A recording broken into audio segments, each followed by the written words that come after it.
मुखिस यानी सीते, मंदोदरी आदि जितने मेरे पटनानी हैं उनको सबको तुम्हारी दासी बना दूंगा। लेकिन प्रण है कि एक बार मेरी ओर तो देख। हे रावण, क्या पट बिछने की समान कमल्ली खिलती है?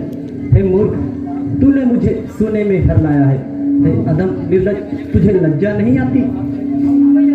सीते, तूने मेरा अपमान किया है, मैं तुझे अभी इस कठिन तलवार से मार दूंगा। श्री मारना योग्य नहीं है। आप जैसे राजा महाराजा को शोभा नहीं देता। मत मारिए स्वामी, मत मारिए। हे रावण, श्याम कमल के समान सुंदर चेहरे की भुजा हाथी की सूंड के समान है। या तेरी वह भुजा तेरे कंठ में पड़ेगी, या तेरे ही तलवार तेरे कंठ में पड़ेगी वे सच, या मेरे प्राण का सत्य है। राक्षसियों, सीता को समझाओ, बुझाओ और मनाओ। यदि वह एक माह तक मेरा बात न मारे तो मैं उसे अवश्य ही मार डालूंगा।